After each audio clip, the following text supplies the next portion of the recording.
Halo semua, gimana kabar kalian hari ini? Semoga kalian selalu diberikan kesehatan yang tidak terbatas dan senantiasa selalu dianugerahkan rezeki yang sangat melimpah. Pada kesempatan kali ini, saya akan menceritakan sebuah kisah yang dialami oleh seorang wanita yang berparas sangat cantik dan dia adalah seorang ibu rumah tangga yang tinggal di Kabupaten Pasuruan. Wanita muda itu ditemukan sudah dalam keadaan yang tidak bernapas di dalam kamar suaminya. Dia dalam posisi yang terbaring dan mengeluarkan banyak sekali noda merah di sekujur tubuhnya. Menurut keterangan dari beberapa sumber berita, si wanita itu ternyata dieksekusi oleh mertuanya sendiri. Dia diketahui sedang berada berdua saja di dalam rumah karena suaminya tengah mengikuti interview lowongan pekerjaan. Diketahui bahwa si wanita itu juga dalam keadaan yang sedang hamil 6 bulan. Hingga karena perbuatan yang dilakukan oleh si mertua itu, dia tidak hanya menghilangkan hidup dari menantunya, melainkan cucunya ikut menjadi korban. Menurut penuturan para warga yang berada di lokasi kejadian, mereka menduga bahwa si bapak sebenarnya hendak melakukan ruda paksa terhadap istri dari anaknya.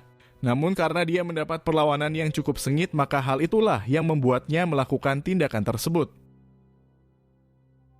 Sebuah pembukaan kisah yang sangat mengejutkan dan saya sendiri sampai terdiam sejenak saat membaca keterangan di beberapa artikel berita tersebut. Terlebih status mereka adalah bagian keluarga yang terdekat, akan tetapi ternyata hawa nafsu seorang manusia bisa membawa seseorang berada pada kondisi yang tidak terkendali.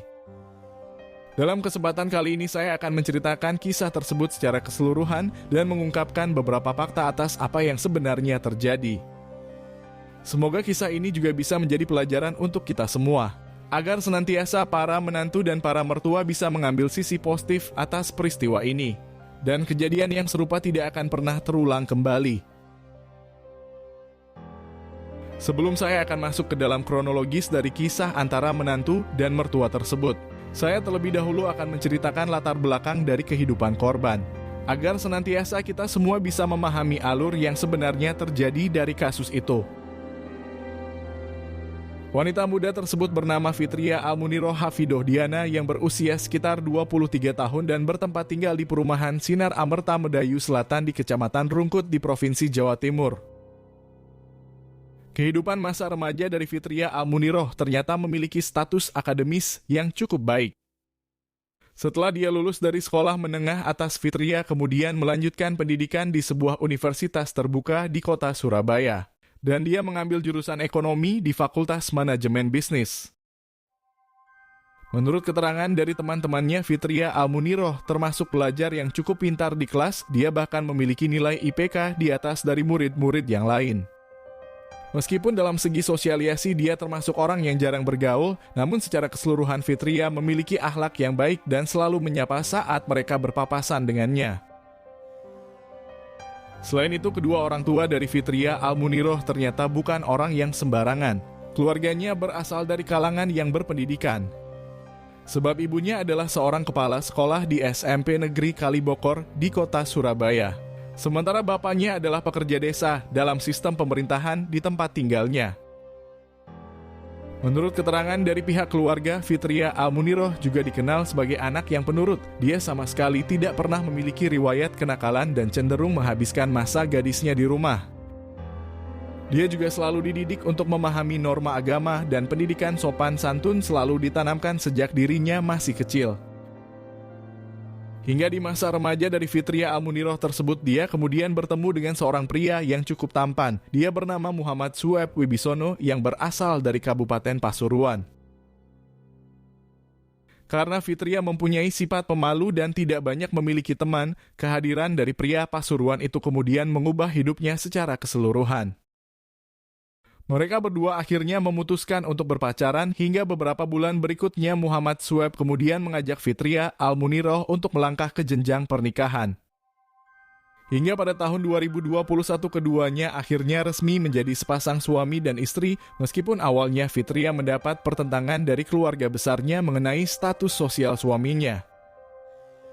Sebab keluarga dari Muhammad Sueb termasuk dari kalangan yang sederhana dan bapaknya diketahui sudah tidak bekerja selama belasan tahun lamanya. Tidak hanya itu, Muhammad Sueb juga masih berstatus pengangguran. Keluarga Fitria meragukan dengan kondisi kehidupan dari anaknya, terlebih dia masih berstatus sebagai seorang mahasiswa. Namun pilihan dari Fitria sudah bulat hingga akhirnya dia kemudian mengikuti suaminya untuk tinggal di rumah orang tuanya. Fitria kemudian menetap di Dusun Belimbing di Kecamatan Purwodadi. Dia harus terpaksa berdampingan dengan bapak mertuanya yang berstatus sebagai seorang duda. Kehidupan di awal masa pernikahan Fitria Almuniroh berjalan dengan sangat baik, meskipun suaminya berstatus pengangguran, akan tetapi dia masih bekerja sampingan untuk mencukupi kehidupan mereka. Hubungan antara Fitria dan mertuanya juga terjalin dengan semestinya, dan di bulan pertama itu tidak ada kejanggalan sama sekali dengan tingkah lakunya. Hingga 2 bulan dari pernikahan tersebut, Fitria akhirnya positif mengandung bayi di dalam perutnya. Fitria dan Muhammad Sueb merasakan sebuah kebahagiaan yang sangat tidak ternilai dengan materi. Hal itu juga dirasakan oleh kedua orang tua Fitria. Mereka sangat senang karena akhirnya bisa merasakan mempunyai cucu pertama. Suami dari Fitria selanjutnya memutuskan untuk mencari penghidupan yang lebih layak. Dia kemudian melamar pekerjaan dari satu pabrik ke pabrik yang lain.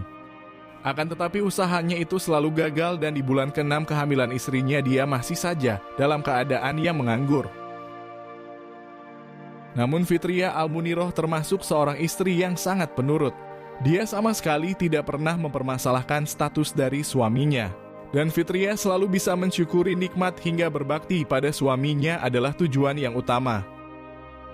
Fitria Almuniroh juga bukan tipikal wanita yang manja. Saat kehamilan itu berlangsung, dia sama sekali tidak pernah ngidam macam-macam hingga menjalani rutinitas seperti biasa dalam mengurus rumah mertua.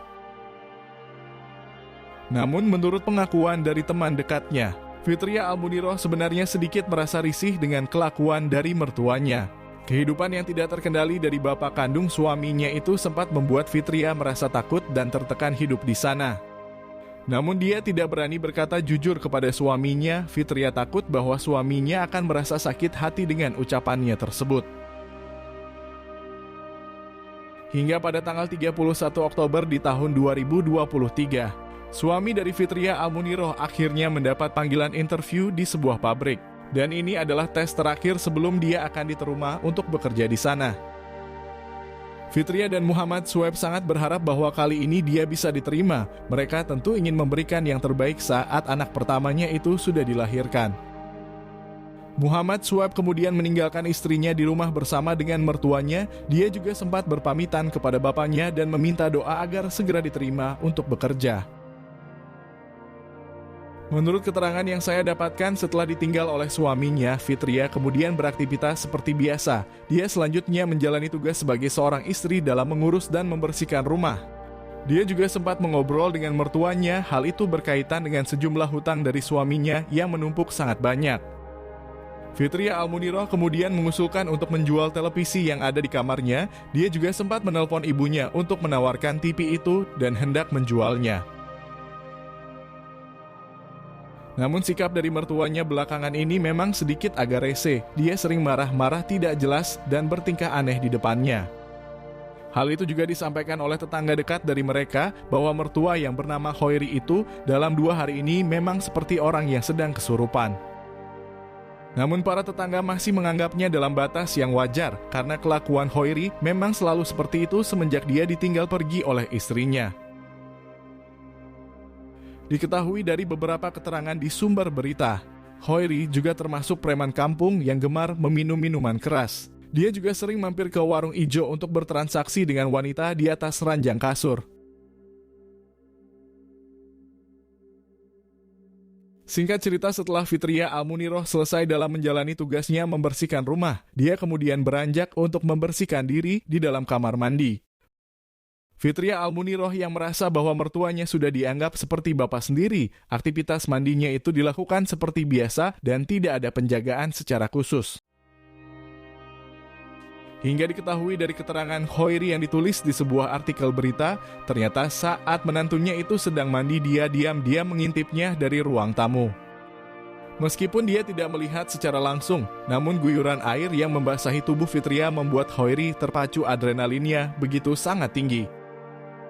Terlebih saat itu dia sudah lama tidak mencicipi wanita di warung ijo. Hal itu kemudian menambah rasa yang seharusnya dirasakan olehnya.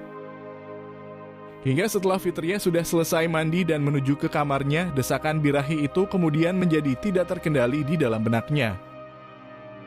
Hoiri kemudian memutuskan untuk masuk ke dalam kamar. Dia akhirnya ingin melakukan ruda paksa ke pasangan menantunya di kamar dari anaknya sendiri.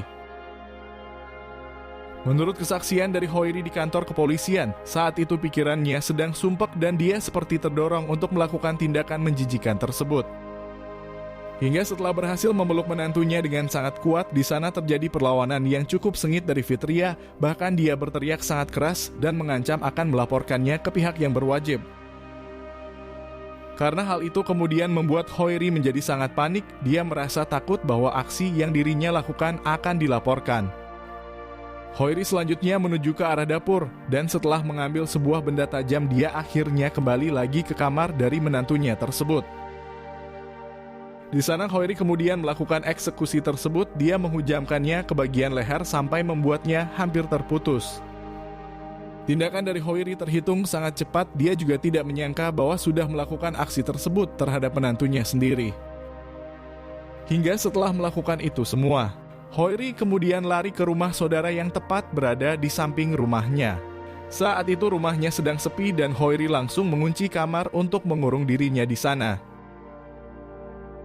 Hingga sekitar beberapa jam berikutnya Muhammad Shuaib akhirnya pulang ke rumah dan langsung mencari istrinya untuk mengabarkan bahwa dia akhirnya diterima bekerja.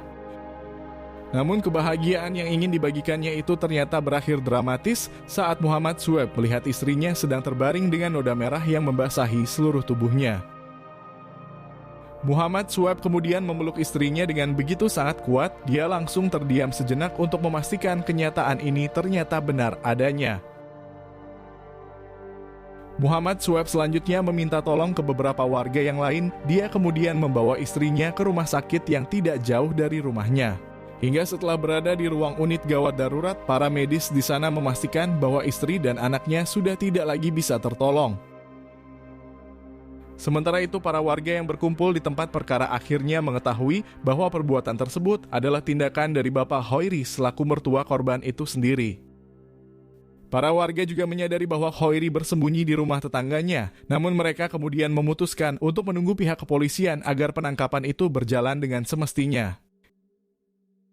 Hingga beberapa menit berikutnya pihak kepolisian akhirnya datang dan mereka langsung menuju Hoiri yang sedang mengunci dirinya di dalam kamar.